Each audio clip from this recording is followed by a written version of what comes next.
Mais en fait, je comprends pas pourquoi vous le prenez comme ça. Mais pourquoi je le prends Bah, comme vous êtes ça? en Parce que infraction, vous avez madame. aucune indulgence. Vous avez aucune indulgence pour les gens qui sont justement professionnels de la route. Vous avez aucune indulgence. Par contre, pour les racailles et machin où vous chiez dessus, là... Et vous allez voir que les conducteurs pris en faute réagissent parfois très mal lorsqu'ils sont sanctionnés. Depuis cette bretelle d'accès, en hauteur, les gendarmes peuvent observer sans être vus. Et là, surtout, vu qu'on est en surplomb là, de la voie de circulation, on arrive à faire pas mal de téléphones, de ceintures, mais énormément de téléphones. Les téléphones portables tenus en main, le fléau du moment. Et en effet, à peine installés, Alexandre et Charlie repèrent un conducteur imprudent. Téléphone l'Audi. L'Audi grise, téléphone. Les motards rattrapent le contrevenant en quelques secondes. Et comme à chaque fois, pour lui, c'est la grimace, 90 € d'amende et 3 points en moins. Monsieur, bonjour, la gendarmerie. Est-ce que vous pouvez couvrir le moteur, s'il vous plaît, et me présenter les papiers du véhicule, ainsi que votre permis de conduire? Est-ce que vous savez pourquoi je vous arrête, monsieur? J'ai regardé un texto et C'est ça, c'est interdit. tout à fait. Nous, de ce qu'on a constaté, il a pratiquement fait plus de 500 mètres avec le téléphone en main, sachant qu'il devait l'avoir bien avant. Donc oui, vu la circulation dense à cette heure de la journée, il suffit de quelqu'un qui s'insère sans mettre un clignotant, quelqu'un qui se rabat ou quelqu'un qui freine, et c'est l'accident assuré. Cette fois, le conducteur est resté courtois face à Charlie et Alexandre. Mais c'est loin d'être toujours le cas. Exemple, quelques minutes plus tard. En remontant cette file, Charlie repère la même infraction. Oui. Bonjour madame, vous pouvez nous suivre s'il vous plaît? Comment? Votre patient? Ouais. C'est quand même un petit peu bizarre que vous soyez au téléphone en tant que professionnel de la route, quoi.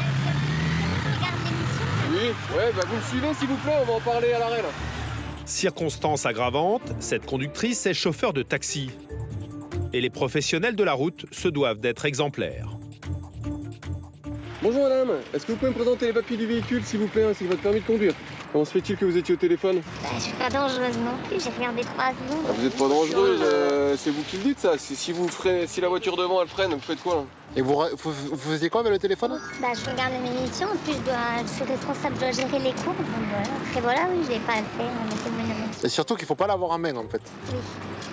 Loin de faire profil bas, la jeune femme va se montrer agressive en comprenant qu'elle n'échappera pas à l'amende. Ah oui, donc vous la mettez. Bah oui madame, on relève l'amende. On relève l'amende.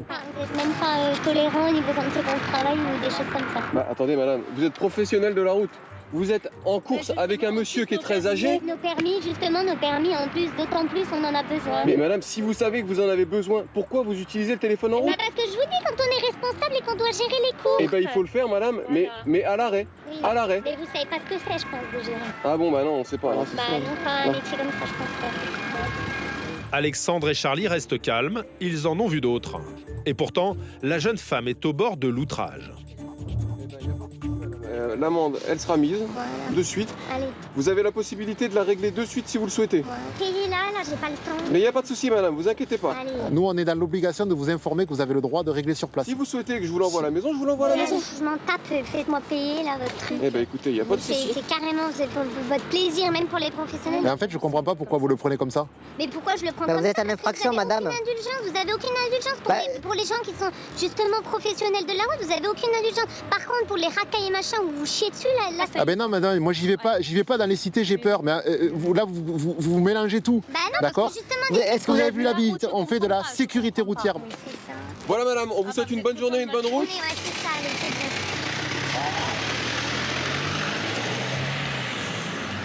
On est méchants qui l'avons verbalisé, qu'on n'a pas été indulgent, qu'elle travaille et que voilà, on aurait pu être indulgent. Sauf que la dame, elle est professionnelle de la route. Si elle n'arrive pas à comprendre qu'il faut qu'elle fasse attention à ce qu'elle fait, voilà. Des contrôles très mal vécus par certains conducteurs et qui pourtant sauvent sans doute des vies. Téléphoner au volant augmente par 3 le risque d'accident. 2 voitures sauvées des flammes. Pour les 3 autres, il n'y a plus rien à faire. Un incendie, direction un autre quartier sensible. Et de très loin, Sylvain repère les flammes. Ouais, de BGE Psych Dijon, le véhicule en feu est découvert. Propagation à d'autres véhicules. Plusieurs voitures en feu au pied des habitations. En pleine nuit, ce genre d'incendie peut causer un drame. Il faut à tout prix éviter qu'il ne se propage.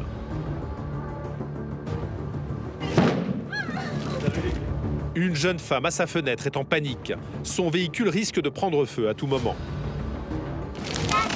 C'est laquelle? C'est laquelle? Les gendarmes vont tenter d'éloigner les véhicules qui n'ont pas encore pris feu. Vous avez les clés de la voiture? Elle descend, ma nièce. Tant que les pompiers ne sont pas sur place, les gendarmes doivent prendre les choses en main. Et il faut agir prudemment. En éclatant, un pneu peut projeter des flammes aux alentours.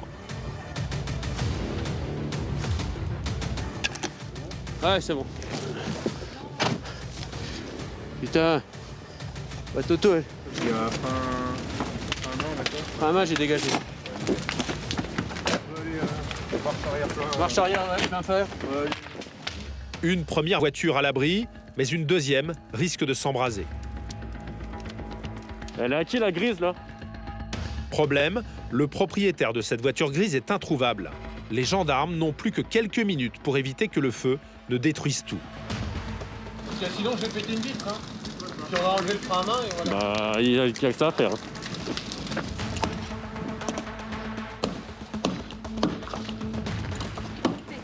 C'est quoi, t'as un frein à main? Tout droit? On peut pas, le volant il est bloqué. Ah bah. On s'en fout, on l'écarte. Ouais, ben voilà. 2 voitures sauvées des flammes. Pour les 3 autres, il n'y a plus rien à faire.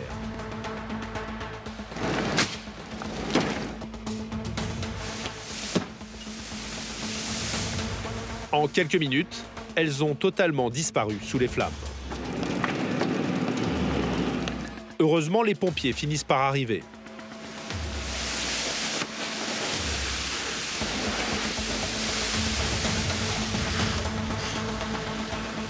Comment le feu a-t-il démarré sur ce parking?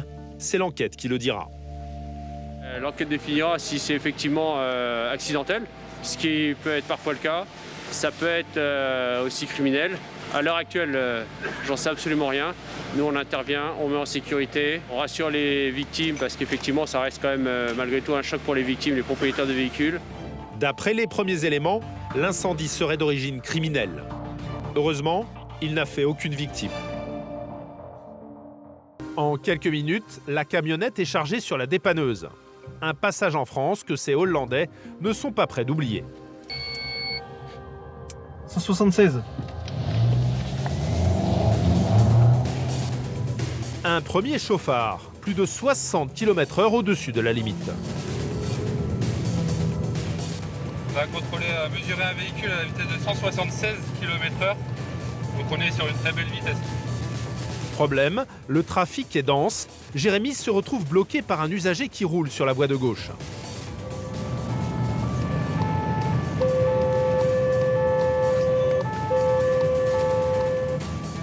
Il finit par se frayer un chemin et rattrape le chauffard au volant de cette camionnette blanche.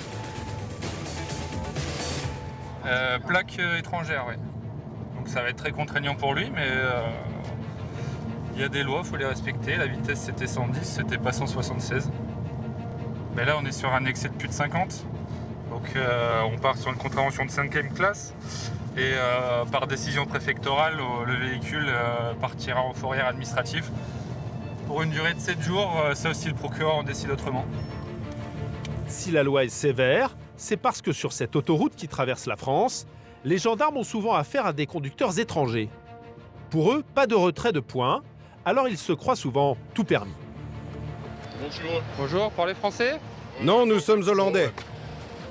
En français, ce n'est pas possible. Ok. Vous voulez voir mon permis de conduire? Oui, s'il vous plaît. Vous avez commis... Pour dépasser la barrière de la langue, Jérémy a recours au traducteur de son téléphone. Pour ces conducteurs étrangers très imprudents, l'amende est dissuasive. 750? C'est possible de payer en cash? Non, uniquement en carte bancaire. 750 €, ce conducteur ne semble pas effrayé par cette énorme amende, mais il ne va pas s'en tirer à si bon compte. Son véhicule est immobilisé pendant 7 jours, ce qu'il découvre sur le traducteur. C'est pas possible. Nous devons rentrer aux Pays-Bas. Coincé en France sans véhicule, la douche froide. Alors il tente de négocier.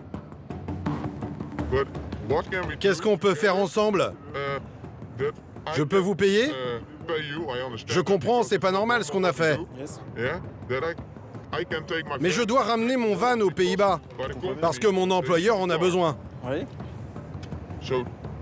C'est pour ça que je vous demande ce qu'il est possible de faire. Non, mais ça, c'est pas mon problème. Pour Jérémy, aucune discussion possible. Sur la route, la vitesse est responsable d'un mort sur 3. Après, ça va être lui de trouver une solution parce qu'il me dit qu'il doit absolument rentrer en Hollande. Le souci, c'est qu'il va pouvoir rentrer, mais avec un autre véhicule, parce que celui-ci, pour l'instant, sera mis en fourrière. Chaque année, en moyenne, près de 2 millions d'infractions pour excès de vitesse sont commises par des automobilistes étrangers. C'est une grosse sanction, mais c'est pas parce qu'on est étranger qu'on peut se permettre de rouler à des vitesses aussi hautes. Et la sanction est la même qu'on soit français ou étranger, donc c'est comme ça, c'est prévu, nous on applique. C'est l'un des passagers qui prendra le volant jusqu'à la brigade, où la fourrière passera chercher la camionnette. Et vous avez votre permis de conduire? Oui. Donnez-le-moi, s'il vous plaît. On va escorter le véhicule jusqu'au peloton motorisé afin de procéder à la mise en fourrière. En arrivant au peloton motorisé, le dépanneur est déjà sur place. Juste le temps de signer quelques papiers. Perfect, thank you. Garagiste, ici. Et il est 12h30. En quelques minutes, la camionnette est chargée sur la dépanneuse.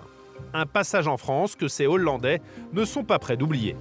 Ils devront payer la fourrière, en plus des 750 €. Alors, Insérez votre carte de crédit, s'il vous plaît.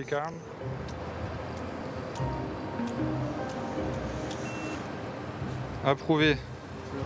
Tenez. C'est bon. C'est bon? Oui. L'homme devra rentrer chez lui à pied et il n'aura plus le droit de conduire en France pendant 3 mois.